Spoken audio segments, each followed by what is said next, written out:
Good morning students. प्रज्ञा विद्यालय की तरफ से ऑनलाइन क्लासेज में आपका स्वागत है। आज हम 9th क्लास का सामाजिक विज्ञान का लेक्चर नंबर 17 यानी कि 17 का जो लेक्चर है वो करने जा रहे हैं। स्टूडेंट्स, हम सामाजिक विज्ञान में भारत एवं समकालीन विश्व, जैसे हमने पहले भूगोल किया, उसके बाद अर्थशास्त्र, और अब हम कर रहे हैं भारत एवं समकालीन विश्व यानी कि इतिहास, अतीत जिसको हम कहते हैं। इसका है लेसन नंबर फर्स्ट, फ्रांसीसी क्रांति। स्टूडेंट्स, पिछले लेक्चर में लेक्चर नंबर 16 और लेक्चर नंबर 15 उसमें भी हमने जो फ्रांसीसी क्रांति है उसको डिस्कस किया है, और लेक्चर नंबर 17 में भी हम फ्रांसीसी क्रांति की शुरुआत कैसे हुई। आज हम पढ़ेंगे कि फ्रांसीसी क्रांति है उसकी शुरुआत कैसे हुई। जैसे पिछले भाग में हमने देखा था कि किस प्रकार लुई 16वें ने कर बढ़ा दिए थे, कि जो लुई 16वां जो फ्रांस का सम्राट था, जब वो राजगद्दी पर बैठा तो राजकोष था वो खाली था, उसके ऊपर कर्ज का बोझ था, और उसने अपने कर्ज को चुकाने के लिए जनता पर करों का जो बोझ है वो लाद दिया था, यानी कि जनता पर जो कर है वो बढ़ा दिए थे। तो क्या हम सोच सकते हैं कि उसने ऐसा कैसे किया होगा, कि जो लुई 16वां एक निरंकुश जो शासक था, उसने कैसे बिना किसी सभा के या बिना किसी बैठक के बुला के कैसे करों को लागू कर दिया था। क्या हम ऐसा सोच सकते हैं? देखिए कि प्राचीन राजतंत्र के तहत फ्रांसीसी सम्राट अपनी मर्जी से कर नहीं लगा सकता था, यानी कि जो राजतंत्र था, जैसे वर्तमान में लोकतंत्र है, तो फ्रांस में उसमें क्या था? राजतंत्र। और राजतंत्र में किसका शासन था? लुई 16वें का शासन था। तो प्राचीन राजतंत्र के तहत फ्रांसीसी सम्राट अपनी मर्जी से कर नहीं लगा सकता था, यानी कि अपनी निरंकुश शासक तो था वो, लेकिन अपनी मर्जी से कर को नहीं लगा सकता था। इसके लिए उसे एस्टेट्स जनरल, जिसे प्रतिनिधि सभा कहते हैं, एस्टेट्स जनरल होती है प्रतिनिधि सभा, की बैठक बुलाकर नए करों के अपने प्रस्तावों पर मंजूरी लेनी पड़ती थी। कि अगर उसको कर बढ़ाने हैं, अगर वो करों को बढ़ाना चाहता है तो उसके लिए प्रतिनिधि सभा बुलानी होती थी, और उस सभा से जो प्रस्ताव उसने पास करवाए थे उसके लिए मंजूरी लेनी पड़ती थी, तभी वो कर है उनको बढ़ा सकता था। एस्टेट्स जनरल एक राजनीतिक संस्था थी जिसमें तीनों एस्टेट्स के अपने अपने प्रतिनिधि भेजते थे। 3 एस्टेट्स थे, जैसे हमने पिछले जो लेक्चर्स है उसमें हमने किया था कि फ्रांसीसी समाज है 3 एस्टेट्स में बटा हुआ था, कुलीन वर्ग, पादरी वर्ग और अमीर वर्ग, मजदूर वर्ग और किसान वर्ग। तो जो तीनों एस्टेट्स थे वो अपने अपने प्रतिनिधि भेजते थे प्रतिनिधि सभा में, लेकिन सम्राट ही यह निर्णय करता था कि इस संस्था की बैठक कब बुलाई जाए, कि कर के बारे में जो निर्णय है वो तो किस में लिए जाएंगे, वो तो एस्टेट्स जनरल प्रतिनिधि सभा में लिए जाएंगे, और प्रतिनिधि सभा में जो प्रस्ताव पास होगा उसी के बाद जो कर है उसको बढ़ा सकते हैं। और इस सभा में किसके प्रतिनिधि थे? तीनों एस्टेट्स के, कि फ्रांस का समाज 3 एस्टेट्स में बटा हुआ था और तीनों एस्टेट्स के प्रतिनिधि थे, वो प्रतिनिधि सभा में बैठते थे। लेकिन वो सभा कब बुलाई जाए, वो बैठक कब बुलाई जाए, इसका निर्णय कौन करता था? सम्राट करता था इसका निर्णय। लेकिन सम्राट ही यह निर्णय करता था कि संस्था की बैठक है वो कब बुलाई जाए। इसकी अंतिम बैठक सन 1614 में बुलाई गई थी। कब बुलाई गई थी अंतिम बैठक? सन 1614 में। किसकी अंतिम बैठक? प्रतिनिधि सभा की। फ्रांसीसी सम्राट लुई 16वें ने 5 मई 1789 को नए करों के प्रस्ताव के अनुमोदन के लिए एस्टेट्स जनरल की बैठक बुलाई। कि जो फ्रांस का जो सम्राट था लुई 16वें, उसने कब? 5 मई 1789 को नए करों के लिए, इनकी करों को बढ़ाने के लिए और नए कर लगाने के लिए एस्टेट्स जनरल प्रतिनिधि सभा की बैठक बुलाई। कब बुलाई थी? 5 मई 1789 को नए कर लगाने के लिए बैठक बुलाई। प्रतिनिधियों की मेजबानी के लिए वर्साय के एक आलीशान भवन को सजाया गया। मेजबानी यानी कि प्रतिनिधि सभा की बैठक जहां पे होनी थी उसके लिए एक आलीशान भवन को सजाया गया। पहले और दूसरे एस्टेट ने इस बैठक में अपने 300 प्रतिनिधि भेजे। देखो, प्रतिनिधि सभा में तीनों एस्टेट्स के प्रतिनिधि भेजते थे। अब जो पहला और जो दूसरा एस्टेट था, कुलीन वर्ग और पादरी वर्ग, उन्होंने इस बैठक में अपने अपने 300 प्रतिनिधि, यानी 300 तो पहले वर्ग से एस्टेट से और 300 दूसरे एस्टेट से 300 प्रतिनिधि भेजे, जो आमने सामने की कतारों में बिठाए गए। कतारें क्या होती हैं? लाइनें। तीसरे स्टेट्स के 600 प्रतिनिधि उनके पीछे खड़े किए गए। देखो पहले और दूसरे से तो कितने कितने प्रतिनिधि गए, 300 300, जिनको आमने सामने लाइनों में बैठाया गया। और तीसरे से कितने प्रतिनिधि गए, 600, जिनको पीछे की लाइनों में खड़ा किया गया। उसके बाद तीसरे स्टेट्स का प्रतिनिधित्व समृद्ध एवं शिक्षित वर्ग कर रहे थे। इनकी तीसरे जो स्टेट्स थे उनमें कौन लोग शामिल थे, समृद्ध यानी कि अमीर लोग और शिक्षित वर्ग शामिल थे। किसानों, औरतों एवं कारीगरों का सभा में प्रवेश वर्जित था, यानी कि किसानों को, औरतों को, कारीगरों यानी कि श्रमिकों को इस सभा में जाने की अनुमति है वो नहीं थी। फिर भी लगभग 40,000 पत्रों के माध्यम से उनकी शिकायतों एवं मांगों की सूची बनाई गई। यानी कि किसान, औरतें और श्रमिक सभा में तो नहीं जा सकते थे, लेकिन फिर भी उनकी क्या मांगे हैं, क्या उनकी शिकायतें हैं, उनको किसके माध्यम से सुना गया, पत्रों के माध्यम से। कि किसानों, औरतों, श्रमिकों की जो भी मांगे थी, जो भी शिकायतें थी, उनको पत्रों के माध्यम से सुना गया, जिसे प्रतिनिधि अपने साथ लेकर आए थे। और ये पत्र कौन लेके गए थे, अपने अपने प्रतिनिधि। जैसे पहले स्टेट्स के प्रतिनिधि थे वो अपने लेके गए, दूसरे के अपने और तीसरे के अपने। जो प्रतिनिधि गए थे वो अपने जो किसान, औरतें, कारीगर, श्रमिक जो भी लोग थे उनके पत्र अपने साथ लेके गए। और उन पत्रों में क्या लिखा हुआ था, उनकी मांगे और उनकी शिकायतें थी कि किसानों को क्या शिकायतें हैं, औरतों को क्या शिकायतें हैं, क्या उनकी मांगे हैं, वो सब। फिर है स्टेट्स जनरल के नियमों के अनुसार प्रत्येक वर्ग को एक मत देने का अधिकार था। कि जो प्रतिनिधि सभा है उसके नियम क्या थे कि प्रत्येक वर्ग को एक मत, एक वोट देने का अधिकार था। और इस बार भी लुई 16वां इसी प्रथा का पालन करने के लिए दृढ़ प्रतिज्ञ था। परंतु तीसरे वर्ग के प्रतिनिधियों ने मांग रखी कि अब की बार पूरी सभा द्वारा मतदान कराया जाना चाहिए। यानी कि पहले तो नियम क्या था कि प्रत्येक वर्ग, जैसे 3 वर्ग हैं, पहला स्टेट, दूसरा स्टेट और तीसरा, इनकी प्रत्येक वर्ग को एक एक मत देने का, एक एक वोट देने का अधिकार था कि तीनों में से एक एक वोट दिया जाएगा। लेकिन जो तीसरे वर्ग के जो प्रतिनिधि थे, जो तीसरे स्टेट्स के लोग थे, समृद्ध और शिक्षित जो लोग थे, उन्होंने क्या मांग रखी कि अब की बार पूरी सभा मतदान करेगी। इनकी एक मत नहीं होगा बल्कि सभा के जितने लोग हैं वो सारे मतदान करेंगे, जिसमें प्रत्येक सदस्य को एक मत देने का अधिकार होगा कि सभा का प्रत्येक सदस्य एक एक वोट डालेगा। यह एक लोकतांत्रिक सिद्धांत था जिसे मिसाल के तौर पर रूसो ने अपनी पुस्तक द सोशल कॉन्ट्रैक्ट में प्रस्तुत किया था कि जो प्रत्येक सदस्य को जो मत देने का अधिकार है वो किस में होता है, वो तो लोकतांत्रिक प्रणाली में होता है।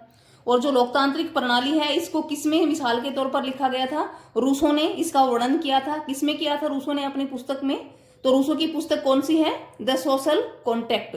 द सोशल कॉन्ट्रैक्ट किसकी पुस्तक है, रूसो की। रूसो ने इसमें क्या वर्णित किया था, लोकतांत्रिक सिद्धांत को वर्णित किया था। और जो तीसरे वर्ग के प्रतिनिधि थे उनकी क्या मांग थी, उनकी यही मांग थी कि सभा के जितने भी सदस्य हैं वो सभी मत डालेंगे, ना कि एक। जब सम्राट ने इस प्रस्ताव को अस्वीकार कर दिया तो तीसरे स्टेट्स के प्रतिनिधि विरोध जताते हुए सभा से बाहर चले गए। लेकिन सम्राट ने, जो राजा था लुई 16वें, उसने इस प्रस्ताव को अस्वीकार कर दिया कि सभी सदस्य है वो वोट नहीं डालेंगे, क्योंकि प्रत्येक वर्ग से एक ही मत डाला जाएगा। वो इस नियम को मानता था, लेकिन प्रतिनिधियों की मांग क्या थी कि सारे सदस्य वोट डालेंगे। तो सम्राट ने इस बात को अस्वीकार कर दिया कि सारे वोट नहीं डालेंगे। इस बात को अस्वीकार करने के बाद जो तीसरे जो वर्ग के प्रतिनिधि थे उन्होंने इस बात का विरोध किया और वो सभा से बाहर चले गए। फिर तीसरे स्टेट्स के प्रतिनिधि खुद को संपूर्ण फ्रांसीसी राष्ट्र का प्रवक्ता मानते थे। 20 जून को ये प्रतिनिधि वर्साय के इंडोर टेनिस कोर्ट में जमा हुए। वो उस समय तो सभा से बाहर चले गए जब उनको वोट डालने का अधिकार सबको नहीं दिया गया। उसके बाद 20 जून को वो सभी कहाँ इकट्ठे हुए, इंडोर टेनिस कोर्ट में जमा हुए। उन्होंने अपने आप को नेशनल असेंबली घोषित कर दिया और शपथ ली कि जब तक सम्राट की शक्तियों को कम करने वाला संविधान तैयार नहीं किया जाएगा तब तक असेंबली भंग नहीं होगी।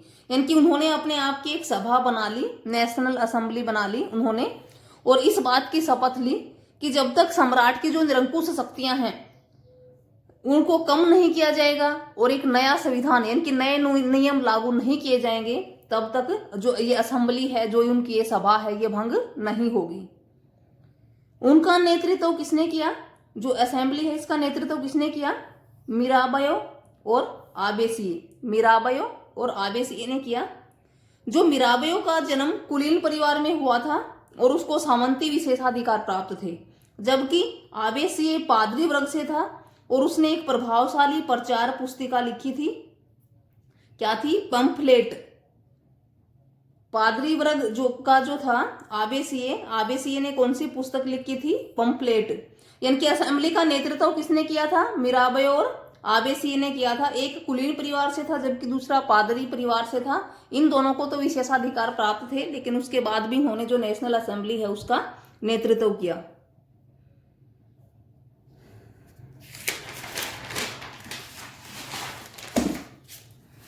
जिस समय नेशनल असेंबली संविधान का प्रारूप तैयार करने में व्यस्त थी, पूरा फ्रांस आंदोलित हो रहा था। अब जो ये नेशनल असेंबली है, जो नई सभा बनी हुई थी, ये नए संविधान की मांग कर रही थी, नए नियमों की। तो नए संविधान का जो प्रारूप है, प्रारूप क्या होता है? कच्चा खाका। नए संविधान की जो रूपरेखा तैयार करने में व्यस्त थी, तो पूरे फ्रांस में क्या हो रहे थे? आंदोलन हो रहे थे। कड़ाके की ठंड के कारण जो फसल है वो नष्ट हो गई थी, और फसल नष्ट होने की वजह से पाव रोटी जो खाद्यान्न है उसकी कीमतें आसमान छू रही थी, इनकी महंगाई बढ़ गई थी।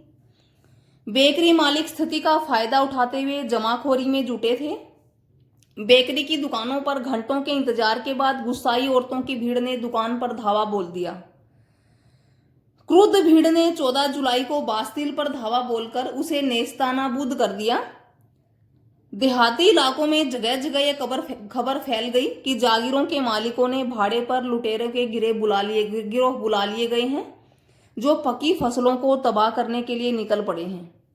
कई जिलों में भयभीत किसानों ने ग्रामीण किलों पर आक्रमण कर दिए, अन्न के भंडार लूट लिए, लगान संबंधी दस्तावेजों को जलाकर राख कर दिया। कुलीन बड़ी संख्या में अपनी जागीरें छोड़कर भाग गए। बहुतों ने अपने पड़ोसी देशों में जाकर शरण ली। यानी कि एक तरफ तो संविधान का प्रारूप तैयार हो रहा था, नए संविधान का, और दूसरी तरफ पूरे फ्रांस में क्या हो रहे थे? आंदोलन हो रहे थे।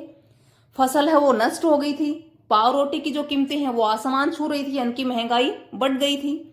जो औरतें हैं वो बेकरी की दुकानों पर घंटों इंतजार करने के बाद उन्होंने दुकानों पर धावा बोल दिया, बास्तिल किले पर भी धावा बोल दिया, और ग्रामीण क्षेत्रों में जगह जगह ये खबर फैल गई कि मालिकों ने भाड़े पर लुटेरों को बुलाया है। लेकिन ये एक अफवाह थी, और इस तरह की खबर फैला दी गई कि लुटेरों को बुलाया है और वो पकी फसलों को बर्बाद कर रहे हैं, जिससे किसान भयभीत हो गए इस बात से।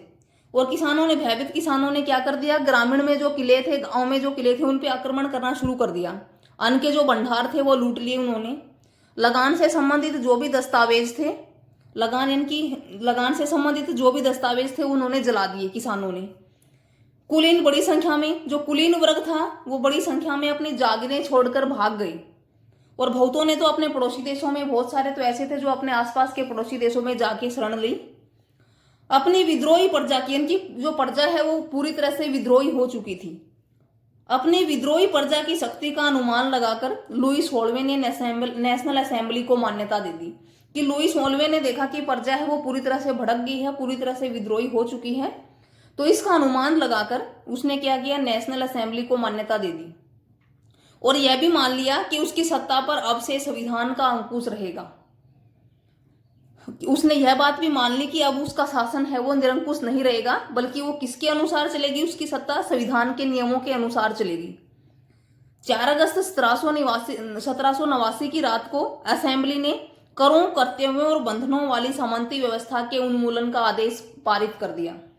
अब जब उसके सत्ता पर भी संविधान का अंकुश हो गया, 4 अगस्त 1789 की रात को जो नेशनल असेंबली थी उसने क्या किया? जो कर थे, कर्तव्य थे और जो बंधनों से मुक्त थी सामंती व्यवस्था, जो कुलीन वर्ग था, उसके लिए आदेश पारित कर दिया कि उनके लिए कोई विशेषाधिकार में जो छूट थी वो नहीं होगी, कि सामंती व्यवस्था थी उसको सामंती विशेषाधिकार प्राप्त थे वो खत्म कर दिए गए उनके। पादरी वर्ग के लोगों के विशेषाधिकार भी समाप्त कर दिए गए, कि जो प्रथम जो एस्टेट्स थे, कुलीन वर्ग और पादरी वर्ग दोनों को जो विशेषाधिकार प्राप्त थे, दोनों के विशेषाधिकार समाप्त कर दिए गए।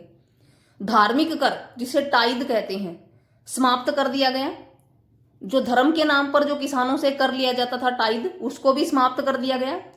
चर्च के स्वामित्व वाली भूमि जब्त कर ली गई, कि जहां पे चर्च बनाए गए थे, जो पादरी वर्ग था, चर्च के नाम पर जो स्वामित्व था उनका जिस भूमि पर, वो भूमि जब्त कर ली। इस प्रकार कम से कम 20 अरब लिब्रे की संपत्ति सरकार के हाथों में आ गई। यानी कि जनता पूरी तरह से विद्रोही हो गई। और विद्रोही किस लिए हुई थी? क्योंकि उन्होंने प्रतिनिधि सभा में वो क्या चाहते थे कि भी सबको समान अधिकार प्राप्त हो। ऐसा ना हो कि कुलीन वर्ग और पादरी वर्ग है उसको तो विशेष अधिकार प्राप्त है, जबकि जो तीसरा स्टेट्स है उसको कोई विशेष अधिकार प्राप्त है वो नहीं है। वो ये चाहते थे कि या तो उनके विशेष अधिकार खत्म किए जाएं या फिर हमें भी विशेष अधिकार दिए जाएं। लेकिन जब भड़की हुई जनता को देखा तो लुईस होलवे ने उनको नेशनल असेंबली को मान्यता दे दी, जिससे सामंतवादी प्रथा को जो विशेष अधिकार प्राप्त थे सामंतवादी लोगों को, और पादरी वर्ग को जो विशेष अधिकार प्राप्त थे वो उनके समाप्त हो गए। चर्च की भूमि भी जब्त कर ली गई। तो जिससे क्या फायदा हुआ कि 20 अरब लिब्रे क्या थी? फ्रांस की मुद्रा की संपत्ति सरकार के हाथों में आ गई। Thank you students. आज हमने क्या किया? क्रांति की शुरुआत। हमने देखा कि जो क्रांति की शुरुआत है वो कैसे हुई। अब इसी के साथ ही जो हमारा होमवर्क है, जो हमें फेयर नोटबुक में राइट एंड लर्न करना है, आपको फेयर नोटबुक में करना है। कौन कौन से क्वेश्चंस किए हैं? जैसे हमने स्टेट्स जनरल, प्रतिनिधि सभा जैसे, तो क्वेश्चन क्या रहेगा? स्टेट्स जनरल क्या है, यह क्या कार्य करता था? इसको प्रतिनिधि सभा भी कहते हैं। आंसर क्या रहेगा? स्टेट्स जनरल एक सरकारी संस्था और प्रतिनिधि सभा थी। नए कर की मंजूरी के लिए स्टेट्स जनरल की बैठक बुलाई जाती थी। यह नए प्रस्तावों पर अनुमोदन का कार्य करता था। यानी कि स्टेट्स जनरल प्रतिनिधि सभा का क्या कार्य था कि अगर कोई नए कर लगाने हैं तो उसका जो अनुमोदन है, उस पर जो सहमति का काम कौन करेगा? प्रतिनिधि सभा करेगी। और प्रतिनिधि सभा में तीनों स्टेट्स के जो प्रतिनिधि हैं वो शामिल होते थे। नेक्स्ट क्वेश्चन है, द सोशल कॉन्ट्रैक्ट पुस्तक के लेखक कौन है? कौन है सोशल कॉन्ट्रैक्ट पुस्तक के लेखक? रूसो। रूसो, जो हमने पीछे अंडरलाइन भी कर रखा है, रूसो।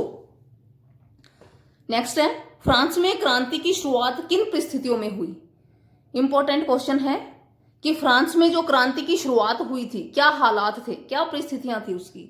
और ये आपके एनसीईआरटी एक्सरसाइज का क्वेश्चन नंबर 1 है और वैसे इंपॉर्टेंट भी है। अब किन किन परिस्थितियों में, क्या किन कारणों से, किन हालातों में शुरुआत हुई? लुईस 16वें का शासन था जो एक निरंकुश सम्राट था और बार बार युद्ध की मार से फ्रांस की आर्थिक स्थिति है वो जर्जर हो गई थी। अब उसे फिर से नए कर बढ़ाने की आवश्यकता थी, जिसने क्रांति को जन्म दिया। यानी कि लुईस 16वां एक निरंकुश शासक था और बार बार युद्ध से उसकी आर्थिक स्थिति है वो जर्जर हो गई थी। और अपनी आर्थिक स्थिति को ठीक करने के लिए वो क्या करता था? बार बार जनता पर करों का बोझ लादता था, कर बढ़ा देता था। और जब उसने नए करों को बढ़ाया, नए करों के बढ़ाने की आवश्यकता हुई, तो उससे जनता भड़क गई और जिससे फ्रांसीसी क्रांति का जन्म हुआ। सेकंड है, मजदूरों, व्यापारियों और किसानों का शोषण हो रहा था, जिसने क्रांति को जन्म दिया। कि जो तीसरा जो वर्ग था, मजदूर, व्यापारी और किसान, उनका तो शोषण हो रहा था। पहले जो 2 वर्ग थे, कुलीन वर्ग और पादरी वर्ग, उनको विशेष अधिकार दिए गए थे। उनसे कोई टैक्स नहीं लिया जाता था और इनसे टैक्स लिया जाता था। और इस प्रकार का जो भेदभाव था, इसने भी फ्रांस में क्रांति को जन्म दिया। थर्ड क्या रहेगा कि किसानों की फसलें ठंड से नष्ट हो गई थी, जिससे महंगाई बढ़ गई और क्रांति का जन्म हुआ। दार्शनिकों के विचारों से भी लोग प्रभावित हुए, जिससे भी क्रांति को बढ़ावा मिला। कि दार्शनिकों के विचारों से लोग बहुत जागरूक हुए। उन्हें लुईस 16वें के जो शोषण है, निरंकुश शासक है, उसकी शक्तियों के बारे में पता चला कि वो एक निरंकुश शक्तियों का प्रयोग करता है, अपने आप को दैवीय शक्तियां मानता है। और इस बात से लोग भड़क गए और इससे भी क्रांति को बढ़ावा दिया। तो इनके ये वो कारण थे, ये वो परिस्थितियां थी जिसकी वजह से फ्रांस की क्रांति है उसको बढ़ावा मिला। नेक्स्ट क्वेश्चन क्या है? फ्रांसीसी समाज के किन तबकों को क्रांति का फायदा मिला? कौन से समूह सत्ता छोड़ने को विवश हो गए और समाज के किन समूहों को निराशा हुई? ये भी आपका अभ्यास का क्वेश्चन नंबर 2 है। आंसर है कि फ्रांसीसी समाज के वे लोग जिनको फायदा हुआ क्रांति से। क्रांति से फायदा किसको हुआ? तीसरे वर्ग के लोगों को, व्यापारियों, मजदूरों और किसानों को क्रांति से फायदा हुआ, क्योंकि उनको समान अधिकार मिल गए। पहले उनको समान अधिकार नहीं थे। तीसरे वर्ग के लोगों ने क्रांति की शुरुआत इसलिए ही की थी ताकि उनको समान अधिकार प्राप्त हो। तो फायदा तो तीसरे वर्ग के लोगों को हुआ। सत्ता छोड़ने को विवश कौन हो गए? कुलीन वर्ग के सामंतवादी विशेषाधिकार समाप्त कर दिए गए, जिससे उनको सत्ता छोड़ने पर मजबूर होना पड़ा। कुलीन वर्ग जो था वो सत्ता छोड़ने पर मजबूर हो गए क्योंकि उनके विशेष अधिकार समाप्त कर दिए गए थे और भड़की हुई जनता को देखकर वो अपनी सत्ता को छोड़कर भाग गए। निराशा किसको हुई? पादरी वर्ग को निराशा हुई क्योंकि उनके चर्चों को बंद कर दिया गया था। चर्च जो थे वो बंद कर दिया गया था, चर्च पे उनका स्वामित्व था और उन्हें कार्यालयों में तब्दील कर दिया गया था। इनके जहाँ पे जो चर्च थे वहां पे सरकारी कार्यालय बना दिए गए थे, तो उनको पादरी वर्ग को क्या हुई, निराशा हुई।